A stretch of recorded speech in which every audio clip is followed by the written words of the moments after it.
जीविका दीदियों को 105 करोड़ दिया गया है, ये क्या लगता है आपको? देखिए, ये दरअसल ये माननीय प्रधानमंत्री जी का आज का कार्यक्रम वोटर अधिकार यात्रा के काउंटर के लिए माननीय प्रधानमंत्री जी के भाषण से पूरे भाषण से लगा कि ये बुरी तरह से डरे हुए हैं।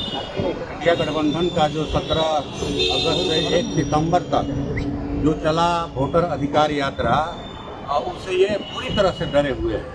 अगर डरे नहीं रहते तो झूठ का सहारा लेकर के पूरे देश की महिलाओं को ये गुमराह नहीं करते। माननीय प्रधानमंत्री जी को ये साफ तौर पर क्लियर करना चाहिए कि इंडिया गठबंधन के मंच से जो है वोटर अधिकार यात्रा में किसने गाली दिया, किसने दिया। हम लोग तो सोशल मीडिया पर देख रहे हैं कि जो शख्स पकड़ा गया है वो भारतीय जनता पार्टी का कार्यकर्ता है। हम लोगों ने देखा इसको सोशल मीडिया पर भारतीय जनता पार्टी के नेता के साथ उसका फोटो आया। तो ये इस ढंग का झूठ परोसने में जब भी चुनाव आता है बिहार में, ये बिहार के लोगों को दिग्भ्रमित करते हैं। आपको याद होगा 2015 के विधानसभा चुनाव के पहले इसी रमना मैदान में माननीय प्रधानमंत्री जी ने पूरे बिहार की बोली लगाई थी। पूरे बिहार की बोली लगी थी कि कितना दे दे, 10,000 करोड़, 20,000 करोड़, चलो 1,25,000 करोड़ दिया। पैसा कितना दिया उसमें से हम लोग तो नहीं जानते हैं, लेकिन हमारे जिले का, हमारे शाहाबाद का ही नहीं बल्कि पूरे मध्य बिहार की जो सोन नहरें हैं आज बर्बादी की कगार पर हैं। पानी नहीं आ रहा। सब कुछ हमारा अर्थव्यवस्था उसी पर निर्भर है। हमारा भोजन छाजन, यहाँ का खेती, यहाँ का दुकानदारी, यहाँ के बच्चों की पढ़ाई लिखाई, सब मरण जीवन सब खेती पर है और खेती की जान नहरें हैं। लेकिन नहरों के पक्कीकरण का कोई काम नहीं हुआ। और सोन नदी में हम लोग गए थे मांग करने के लिए, जलाशय बना दीजिए, बाढ़ में पानी बह जाता है। 18 दिसंबर 2024 को शीतकालीन सत्र चल रहा था। हम लोग अपने कक्ष में समय लेकर के शाहबाद के चारों सांसद गए थे उनके पास। उन्होंने समय दे करके 45 मिनट बैठाने के बाद हम लोग से मुलाकात नहीं किया, कहलवा दिया कि नहीं मिलेंगे। लगा जैसे कोई गर्दन में हाथ डाल करके भेज दिया है।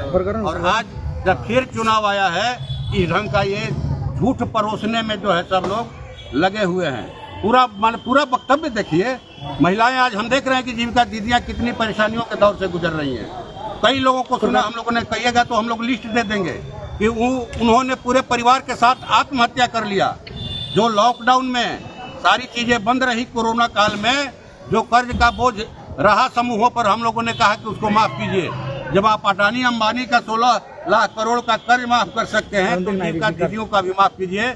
लेकिन उस पर इन्होंने कोई कान नहीं दिया। काफी इमोशन में थे आज। हाँ, इमोशन तो बड़े नाटककार हैं। मैं इस चीज को समझ सकता हूँ। मैं भी नाटककार रहा हूँ। मैं भी युवा नीति नाट्य संस्था में शामिल था। इमोशन कैसे पैदा किया जाता है, लेकिन मुझे नहीं लगा कि पूरी जो जीविका दीदियाँ आई थी उनके इस इमोशन से प्रभावित हुई। सब लोगों को पता है नौटंकी है। तो और क्या है बताइए। आप एक महत्वपूर्ण कार्यक्रम का उद्घाटन कर रहे हैं, जीविका बैंक का उद्घाटन कर रहे हैं, और आपने पूरा समय जो है गाली पर लगा दिया। पूरा समय जो है गाली पर चला गया। और कोई बात कहा हो तो कहिए। हम लोग नहीं हम लोग भी चाहते हैं कि किसी की माँ को कोई गाली नहीं दे। लेकिन माननीय प्रधानमंत्री जी बताएं कि वो शख्स कौन है जिसने गाली दिया।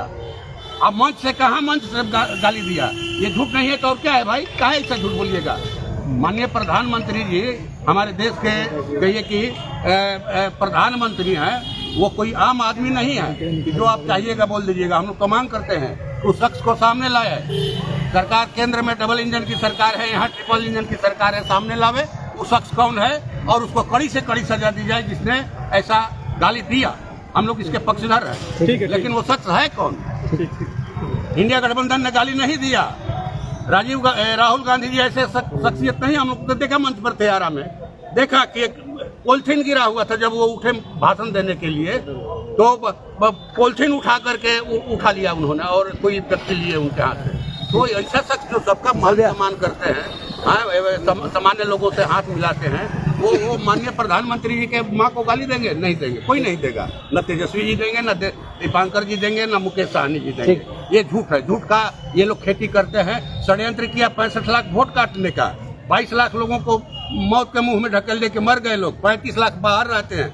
विदेश में रहने वाले लोगों का नाम रहेगा यहाँ वोटर लिस्ट में, NRI का, और जो लोग अपनी रोजी रोटी की तलाश में गए हैं उनका नाम नहीं रहेगा। इस पर ये क्लियर करते हैं, इस पर इनको आज भाषण देना चाहिए था, ये इनके लिए अच्छा होता। लेकिन फिर उसको छुपाने के लिए ये गाली का जो है पूरा समय बर्बाद किया। हम तो समझते हैं कि इन्होंने देश का समय बर्बाद किया आज इतना ये करके। जीविका दीदी कल एक मिली थी, उन्होंने कहा कि हम लोग को जो मानदेय मिलता है 6,500 रुपया 3 जगह से होकर के जाता है, तीसरे जगह हम लोग को मिलता है। जीविका दीदी के इतने ही आप जो है शुभचिंतक है, तो जीविका दीदियों के खाते में डायरेक्ट 6,500 रुपया भेजिए ना भाई, डायरेक्ट 6,500 भेजिए। का है 3 जगह से होकर के पैसा उनके पास पहुंचेगा, तीनों जगह हमको चढ़ावा देना पड़ता है। इस पर आप चर्चा करते, आप चले हैं माने लोगों के इमोशन के साथ खेलने। बिहार जानता है आपके नाटक को, इसलिए मैं समझता हूं कि इस इमोशन का कोई असर नहीं पड़ा। अगर असर पड़ा रहता तो तालियों की गड़गड़ाहट से माने जो है पूरा हॉल गूंजता, पूरा हॉल गूंजता। लेकिन हाँ, हम लोगों ने ठीक, धन्यवाद।